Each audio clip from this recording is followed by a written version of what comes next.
오늘은 요나스 마지막 장입니다. 원래 마지막에는 또 큰 은혜가 있습니다. 여러분들이 이 요나스 4장은 3번 이상 꼭 들으시고 또 10명 이상 공유해 주시면 좋겠습니다. 나를 변화시키는 은혜.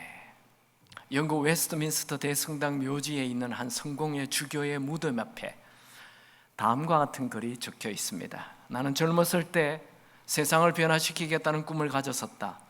좀 더 나이가 들고 지혜를 얻었을 때 나는 세상을 변화시키는 것은 어렵다는 것을 알았다. 그래서 내 시야를 약간 좁혀 내가 살고 있는 나라를 변화시키겠다고 결심했다. 그러나 그건 역시 불가능한 일이었다. 황혼의 나이가 되었을 때 나는 마지막 시도로 나와 가장 가까운 내 가족을 변화시키겠다고 마음을 정했다. 그러나 아무도 달라지지 않았다. 이제 죽음을 맞이하는 순간 나는 문득 깨달았다. 만약 내가 내 자신을 먼저 변화시켰더라면 그것을 보고 내 가족이 변화되었을 것을, 또한 그것에 용기를 얻어 내 나라를 더 좋은 곳으로 바꿀 수 있었을 것을, 그리고 누가 아는가 세상까지도 변화되었을는지. 여러분, 우리는 남을 변화시키려고 하지 말고 내가 변해야 합니다. 여러분, 오늘 요나스 4장을 통해 남이 아닌 내가 변화되는 은혜가 있게 되기 바랍니다. 이제 요나스 4장을 같이 보겠습니다. 요나스 4장은 두 부분으로 나누어져 있습니다. 첫 번째 부분은 하나님의 용서에 대한 요나의 분노입니다. 우리 1절에서 4절 다시 한번 교독할까요? 요나가 매우 싫어하고 성냄에 여호와께 기도하여 이르되, 여호와여, 내가 고국에 있을 때에 이러하겠다고 말씀하지 아니하였나이까? 그러므로 내가 빨리 다시스로 도망하여 사오니 주께서는 은혜로우시며 자비로우시며 노하기를 더디하시며 인애가 크시사 뜻을 돌이켜 재앙을 내리지 아니하시는 하나님이신 줄을 내가 알았나이다. 여호와여, 원하건대 이제 내 생명을 거두어 가소서. 사는 것보다 죽는 것이 내게 나음이니이다 하니 여호와께서 이르시되 내가 성내는 것이 옳으냐 하시니라. 요나는 하나님께서 회개한 니느웨의 사람들을 심판하지 않으신 것을 매우 싫어하고 성을 내었습니다. 이게 성을 낸다라는 히브리 말은 분노가 심해서 마음이 주체할 수 없을 정도로 뜨거워 불타오르는 상태를 강조합니다. 여러분, 인간이 하나님께 화를 버럭버럭 낸다는 게 가능한 일입니까? 여러분, 벌레보다 못한 인간이 온 우주의 창조주이신 하나님께서 하나님에게 불평을 토하고 화내는 것은 자아가 살아있다는 것이죠. 요나는 순간 자신이 하나님의 은혜로 살아가는 피조물인 것을 잊어버린 것입니다. 이제 요나는 하나님에게 자신이 니느웨로 가지 않고 다시스로 도망한 이유를 말합니다. 요나는 니느웨는 죄악의 도성이며 이스라엘 백성들을 침략한 악한 자들이 사는 곳이기에 마땅히 멸망받아야 된다 생각했습니다. 그런데 자신이 니느웨에 가서 심판의 메시지를 전하면 그들이 회개하게 될 것이고, 그러면 은혜로우시고 노하기 더디하시는 하나님께서 그 니느웨 사람들을 용서해 줄 것을 알았기 때문에 도망갔다는 거예요. 요나는 하나님을 이론적으로는 잘 알고 있습니다. 2절에 나오는 하나님은 은혜로우시며 자비로우시며 노하기를 더디하는 분이라는 말은 유대인들이 다 익히 잘 아는 말씀이지요. 하나님은 모세에게 자기를 은혜로운 분으로 소개했습니다. 출애굽기 34장 6절에 보면 여호와께서 그의 앞으로 지나시며 선포하시되 여호와라 여호와라 자비롭고 은혜롭고 노하기를 더디하고 인자와 진실이 많은 하나님이라. 다윗도 시편 86편 15절에 하나님은 은혜로운 분이라 말하지요. 그러나 주여 주는 긍휼히 여기사 은혜를 베푸시며 노하기를 더디하시며 인자와 진실이 풍성하신 하나님이시오니. 느헤미야도 똑같은 고백을 합니다. 느헤미야 9장 17절, 주께서는 용서하시는 하나님이시라 은혜로우시며 긍휼히 여기시며 더디 노하시며 인자가 풍성하심으로 그들을 버리지 아니하셨나이다. 요엘도 같은 말을 하죠. 너희는 옷을 찢지 말고 마음을 찢고 너희 하나님 여호와께로 돌아올지어다. 그는 은혜로우시며 자비로우시며 노하기를 더디하시며 인애가 크시사. 요나는 자기가 하나님께 선택받은 선민이라는 우울감에 사로잡혀 있습니다. 하나님께서 나를 선택하셨다라는 이 선민의식, 이 자존감, 이 나쁜 게 아니죠. 이 선민의식은 유대인들에게 자존감을 주고 모든 어려움 속에서 이기게 하는 힘을 줍니다. 그러나 이 선민의식, 이 자존감이 감사가 아닌 교만으로 바뀐다면 이 선민의식, 자존감은 다른 사람을 무시하고 멸시하는 오히려 독이 됩니다. 하나님께서 이스라엘 백성들을 선택하신 이유가 뭐예요? 남들 무시하라고 선택한 게 아니죠. 창세기 12장에 보면 하나님께서 아브라함을 선택하신 이유, 복의 근원이 되라. 너로 인하여 다른 사람이 복을 받게 하도록 선택하신 거죠. 하나님께서 이스라엘 백성들을 제사장의 나라로 또 선택하지요. 그렇게 제사장의 나라로 선택한 이유가 뭡니까? 출애굽기 19장 5절 6절, 세계가 다 내게 속하였나니 너희가 내 말을 잘 듣고 내 언약을 지키면 너희는 모든 민족 중에 내 소유가 되겠고 너희가 내게 대하여 제사장의 나라가 되며. 제사장이 하는 일이 뭡니까? 다른 사람을 위해 기도해 주고 다른 사람이 제 문제를 가지고 오면 그것을 대신 하나님께 아뢰는, 그것이 제사장이죠. 요나는 건강한 선민의식이 아닌 삐뚤어진 교만과 고집과 아집에 빠져 있습니다. 요나는 니느웨 사람들은 하나님의 은혜를 받을 자격이 없다라고 단정을 했습니다. 여러분, 은혜는 원래 은혜 받을 자격 없는 자에게 주시는 게 은혜입니다. 이런 요나의 모습은 누가복음 15장에 나오는 탕자의 비유에 나오는 집 안에 있는 형의 모습과 비슷합니다. 탕자의 비유에 보면 아버지의 품을 떠났다가 돌아온 아들, 돌아온 탕자이고, 또 탕자가 돌아왔을 때 집안에 있는 형이 아버지에게 화를 뻐럭뻐럭 내는 이 큰아들, 그런 집 안에 있는 탕자인 것입니다. 요나서 1장 2장은 요나가 돌아온 탕자의 모습이지요. 요나서 3장 4장은 하나님의 은혜를 받고 하나님의 은혜로 살고 있으면서도 은혜를 모르고 화를 내는 이 요나는 집안의 탕자인 형의 모습입니다. 그러니까 요나는 돌탕, 집탕 두 가지를 다 가지고 있는 거예요. 우리가 그런 자 아닌가요? 우리가 돌탕, 집탕이에요. 남 비난 잘하고 화내고. 요나는 자기 의에 빠져서 남을 정죄하고 판단하는 자입니다. 요나는 하나님에게 니느웨를 멸망시키지 않으시고 은혜를 베푸신다면 자기를 죽여달란 말이었어요. 여러분이 하나님 같으면 요나에게 어떻게 하겠습니까? 그래, 너는 안 되겠다, 네가 죽겠다니 그냥 죽어라, 이렇게 하시지 않고 요나를 달랩니다. 하나님은 요나에게 아주 부드럽게 네가 성내는 게 정말 옳으냐 하고 되물었습니다. 그러나 요나는 입을 꽉 뭅니다. 아무 대답 안 합니다. 요나는 변할 마음이 없습니다. 마음을 바꿀 생각이 없습니다. 이제 두 번째 부분, 요나를 하나님이 깨닫도록 시청각 교육을 시킵니다. 그게 5절에서 10절, 11절입니다. 우리 5절, 11절 같이 읽죠. 제가 먼저 읽을까요? 교독합니다. 요나가 성읍에서 나가서 그 성읍 동쪽에 앉아 거기서 자기를 위하여 초막을 짓고 그 성읍에 무슨 일이 일어나는가를 보려고 그 그늘 아래에 앉았더라. 하나님 여호와께서 박는 굴을 예비하사 요나를 가리게 하셨으니 이는 그의 머리를 위하여 그늘이 지게 하고 그의 괴로움을 면하게 하려 하심이었더라.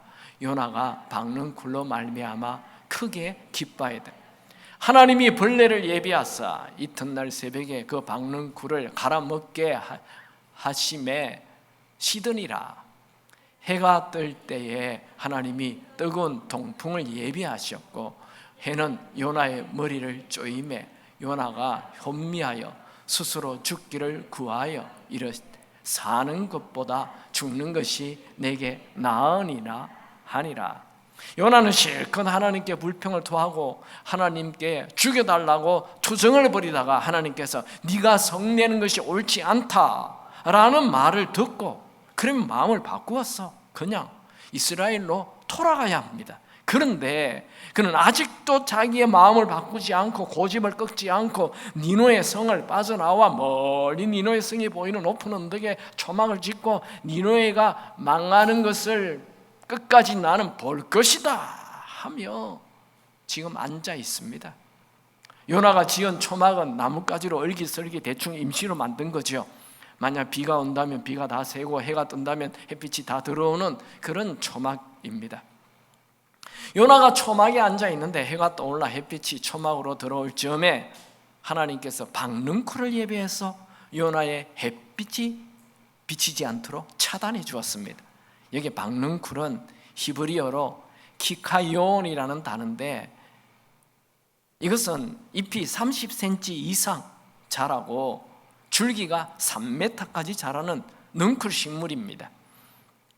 성경학자들은 이 식물이 아주까리와 비슷하지 않나 그렇게 말합니다. 이 식물은 매우 빠르게 성장하고 잎이 넓었으므로 요나가 지은 초막을 다 덮어서 그늘을 들이우게 했습니다. 요나는 박능쿨로 인해 생긴 그늘 때문에 기뻐하였습니다. 요나서의 기쁨이라는 단어는 여기에 처음 나와요. 그는 기쁨보다 언제나 심각한 얼굴을 하고 우울한 얼굴을 하고 화난 얼굴로 살다가 처음 크게 기뻐하였습니다. 뭐 때문에? 박능쿨 때문에.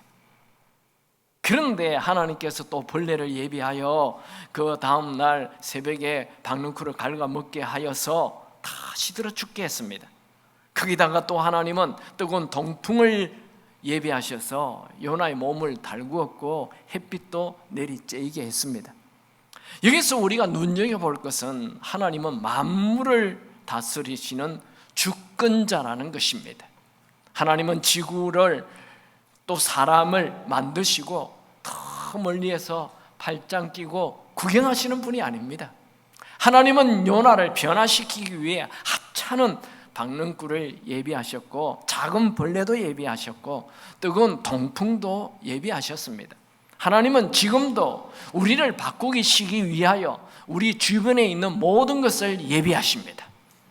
큰 것도 예비하시지만 아주 작은 것까지도 예비하십니다.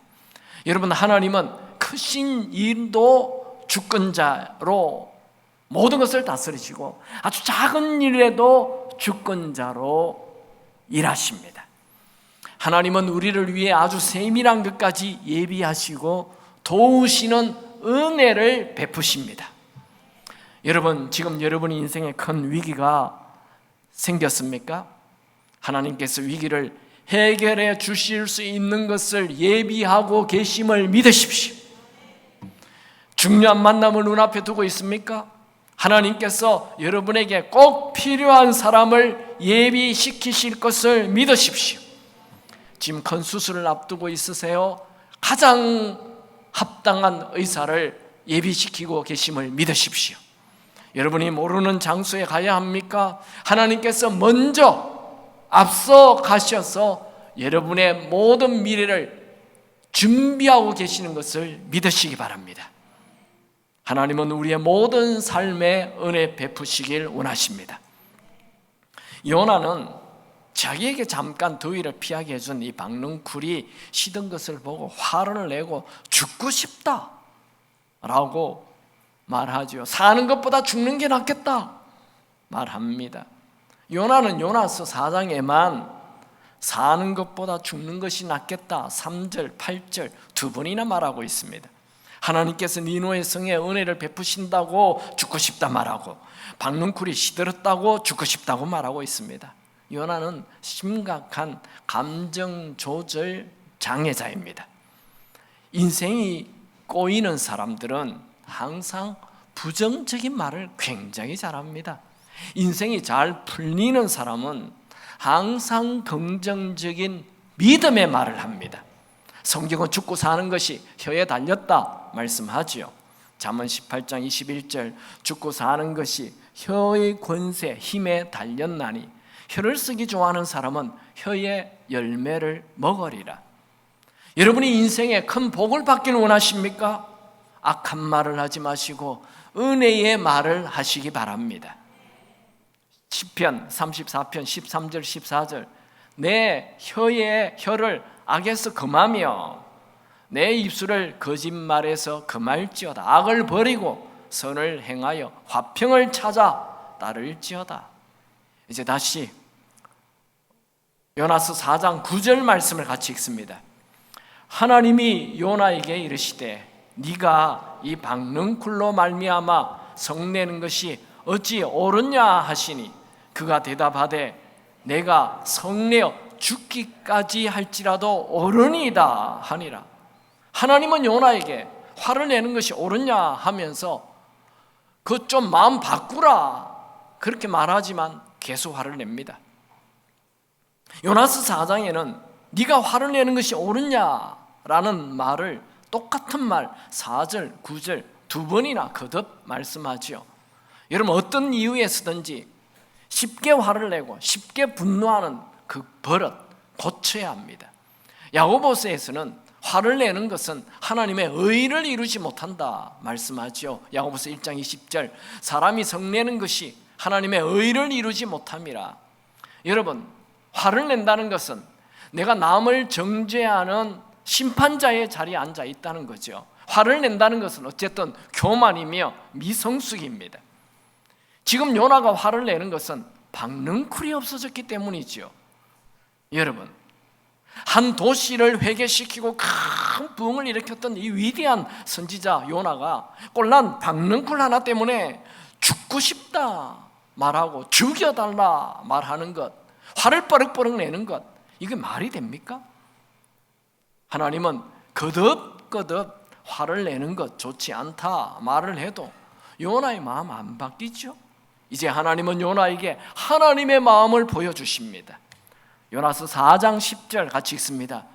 여호와께서 이르시되 네가 수고도 아니하였고 재배도 아니하였고 하룻밤에 났다가 하룻밤에 말라버린 이 박능쿨을 아꼈거늘. 요나가 화를 내는 것은 박능쿨이 시들었다는 거죠.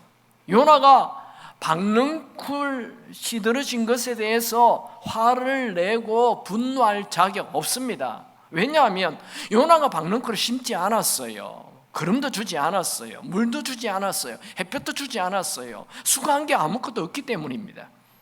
요나에게 박능쿨이 나타나서 그를 시원하게 해준 것, 하나님께서 요나에게 주신 것이죠. 박능쿨을 주신 분도 하나님, 박능쿨을 거두어 가신 분도 하나님이십니다.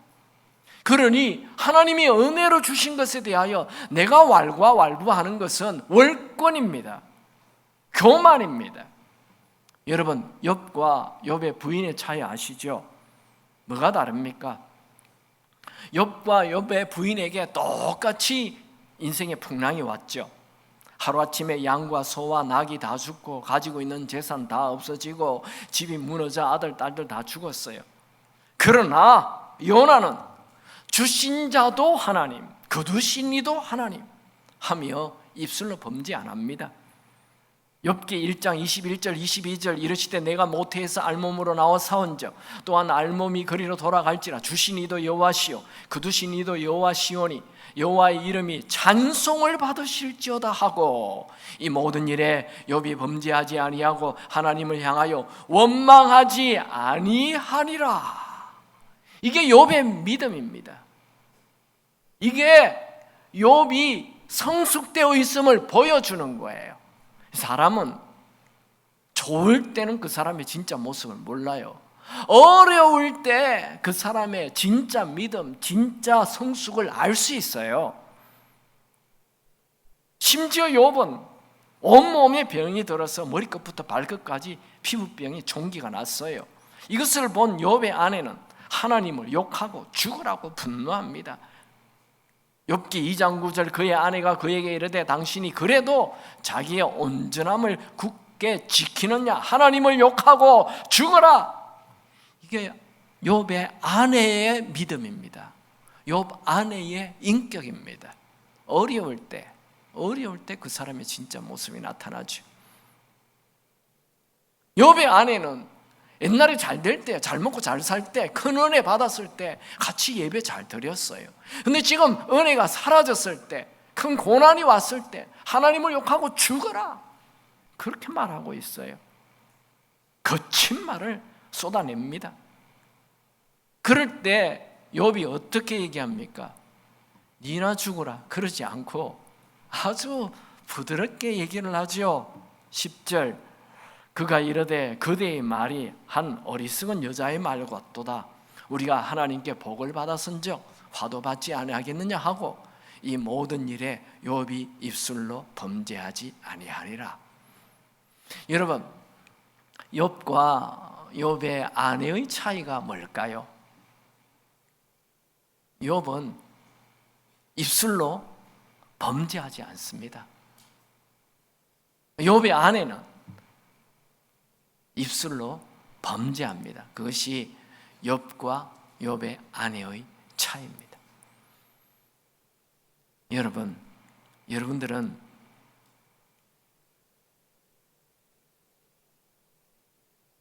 입술을 지킬 수 있는 믿음이 있기 바랍니다. 이제 하나님은 요나에게 이제 결론으로 말씀하십니다. 이 요나스의 마지막 장 마지막 절입니다. 다 같이 읽을까요? 하물며 이 큰 성읍 니느웨에는 좌우에 분별하지 못하는 자가 12만 명이요 가축도 많이 있나니 내가 어찌 아끼지 아니하겠느냐 하시니라.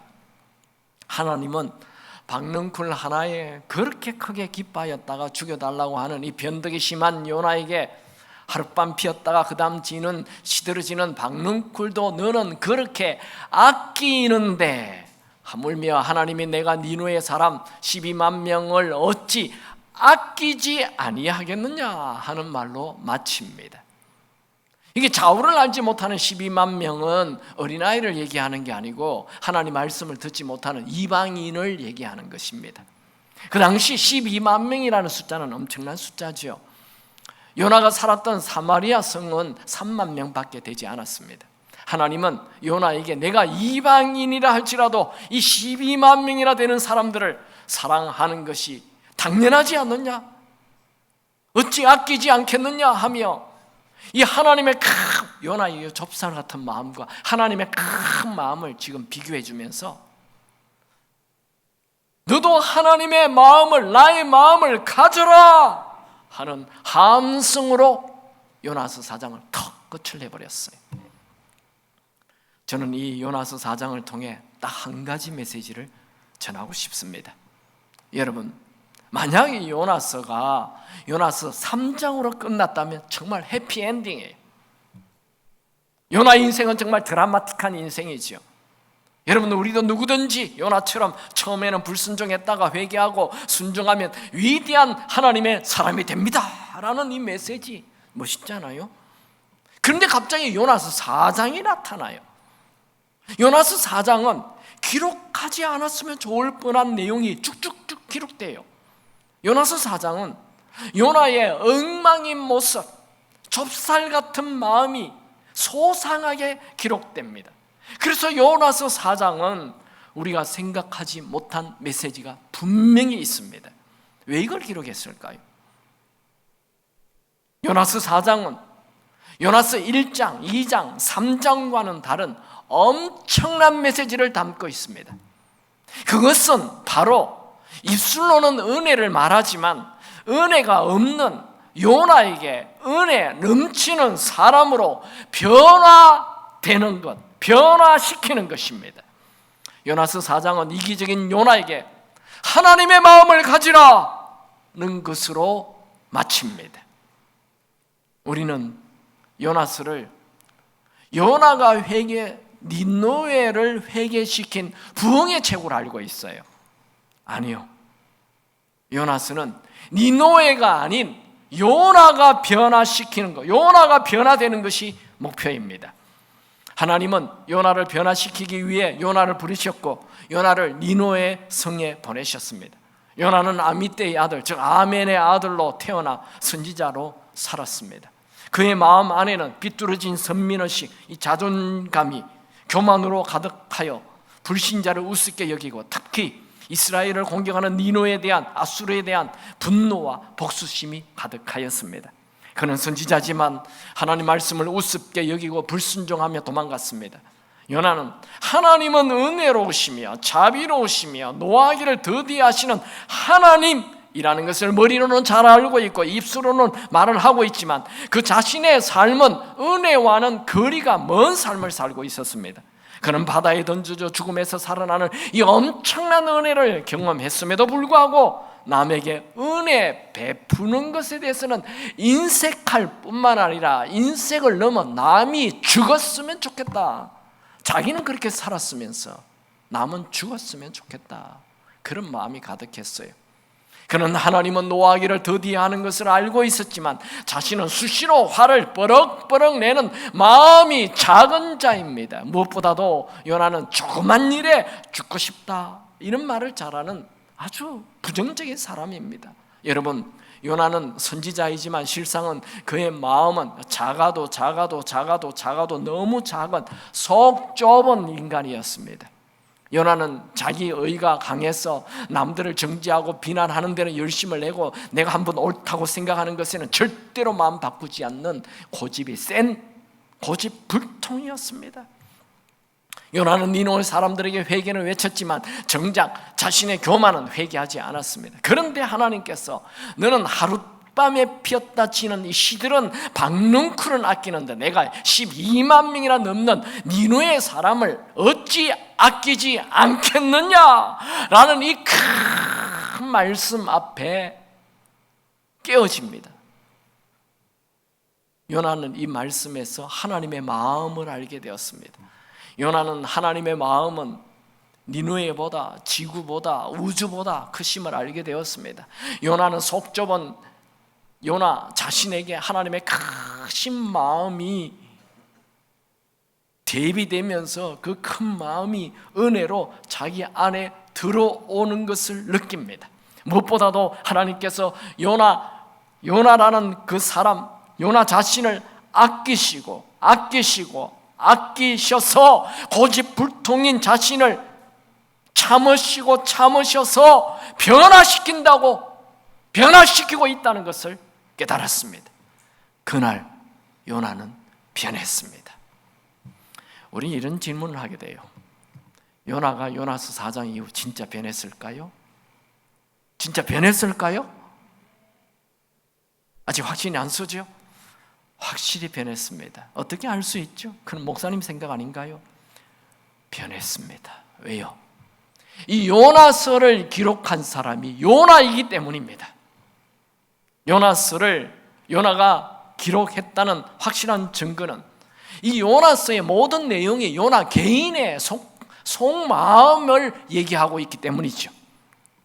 요나는 자기가 변했기 때문에 자신의 치부를, 자기의 이 속 좁은 마음을 조금도 숨김없이 드러내고 있어요. 요나는 하나님을 믿는 자신이 선지자가 되었지만 은혜 없이 사는, 은혜가 없는 자기 자신을 고발하고 있는 거예요. 요나서 4장 이후 요나는 어떻게 되었을까요? 먼저 요나는 요나서를 급히 쓰기 시작합니다. 요나는 요나서를 기록하면서 그의 인생의 모든 일이 하나님의 은혜였다고 기록합니다. 요나서 1장에 그가 배를 타고 갈 때 그에게 나타난 큰 바람은 하나님이 하신 일이라고 기록하지요. 요나서 1장 4절 여호와께서 큰 바람을 바다 위에 내리시매. 요나가 바다에 던져졌을 때 하나님께서 물고기를 예비하셨다. 은혜로 기록합니다. 요나서 1장 17절 여호와께서 이미 큰 물고기를 예비하사. 요나서 4장에서도 박능쿨과 벌레와 동풍을 하나님이 예비하셨다라고 그는 자기가 기록합니다. 요나서 4장 5절 이어 하나님 여호와께서 박능쿨을 예비하사. 요나서 4장 7절 하나님이 벌레를 예비하사. 요나서 4장 8절 해가 뜰 때 하나님이 뜨거운 동풍을 예비하셨고, 요나는 그의 인생에 일어난 모든 일을 되돌아보니 하나님이 그를 변화시키기 위하여 예비하셨다는 것을 알았습니다. 그 순간 요나는 눈물이 왈칵 쏟아졌습니다. 내가 뭐길래, 내까지 게 뭐길래 그토록 크신 하나님께서 나를 변화시키기 위하여 끝까지 추적하시고 끈질기게 집중하며 나에게 계속 은혜를 베푸신단 말인가?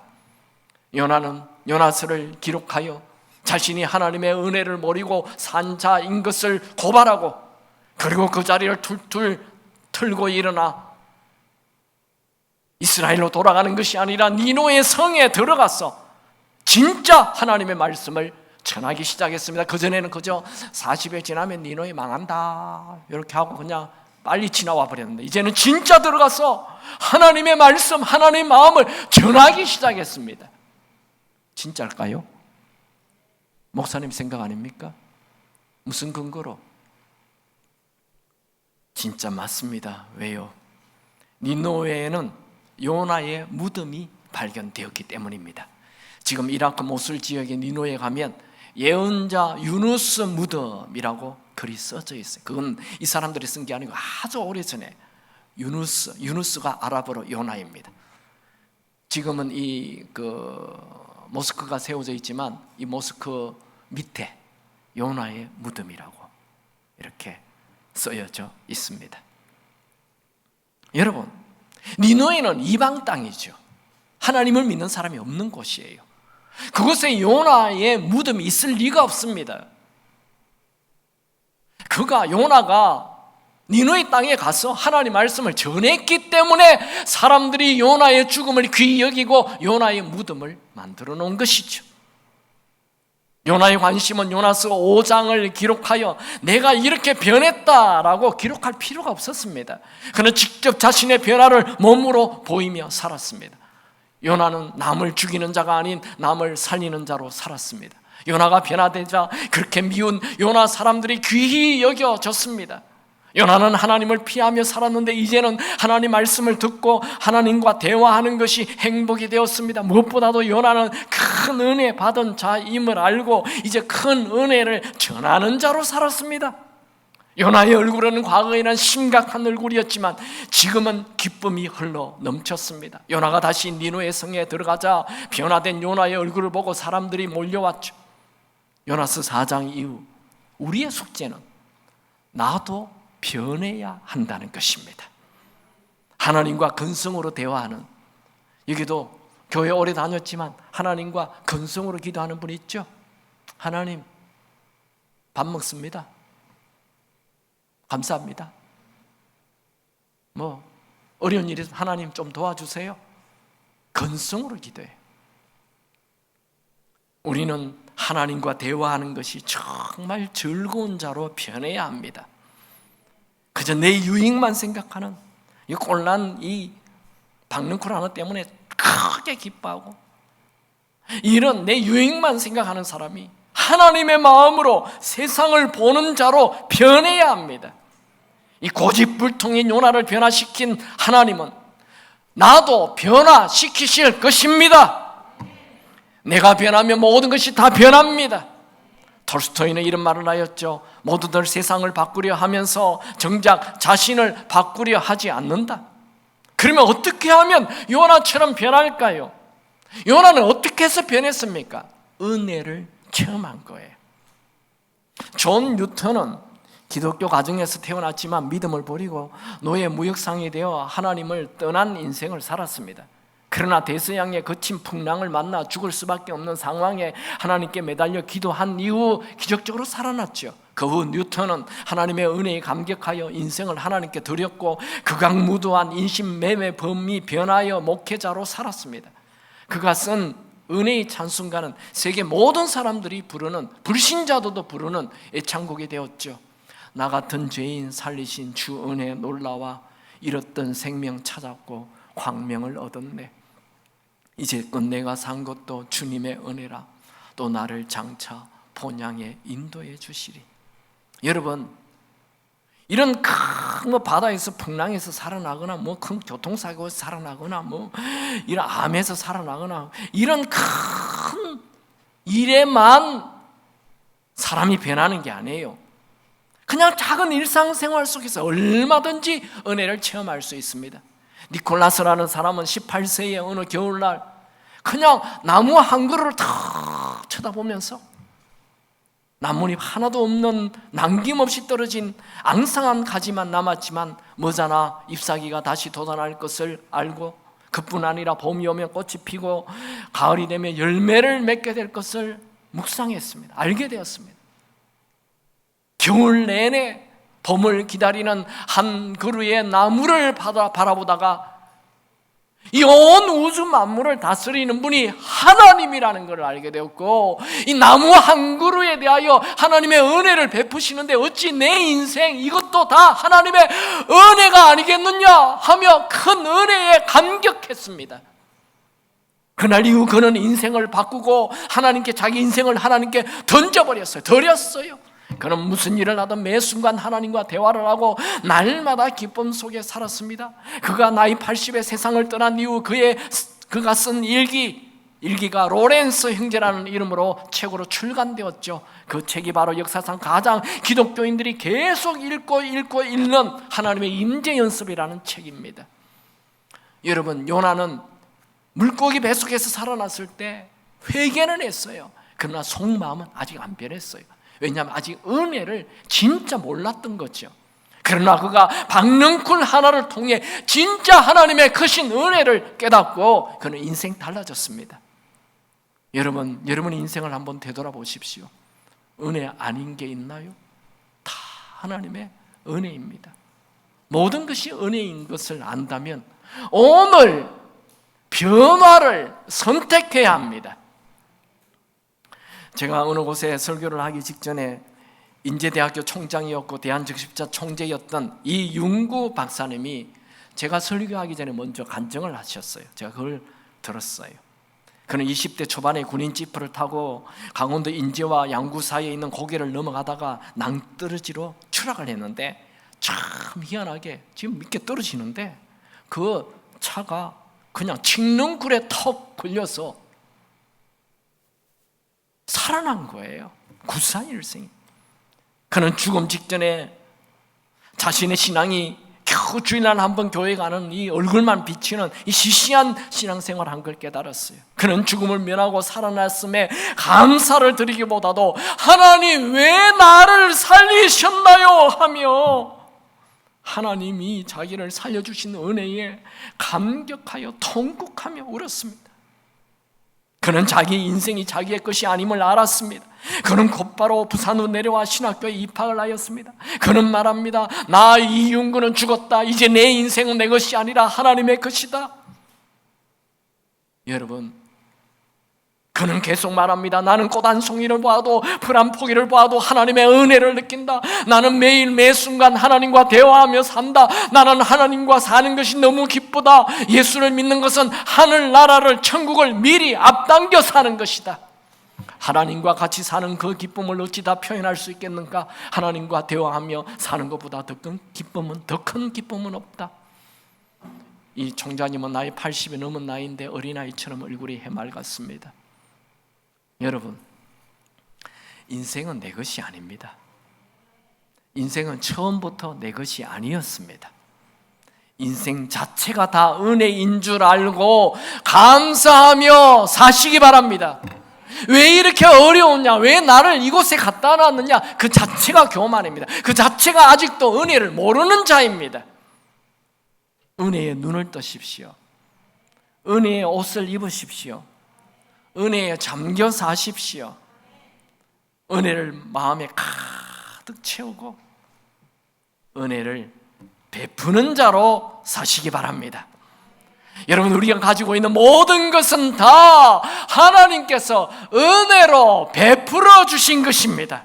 그러니 내 것인 양 주장하지 말고 나누고 베풀고 사시길 바랍니다. 빌립보서 4장 5절 너희 관용을 모든 사람들에게 알게 하라. 주께서 가까우시니라. 사도 바울은 말을 했죠. 고린도전서 15장 10절에 나의 나된 것은 오로지 주의 은혜라. 나의 나된 것은 오로지 주의 은혜라. 나의 공로로 되어진 것은 전혀 없도다. 나의 나된 것은 오로지 주의 은혜라. 오직 내 영혼의 주님.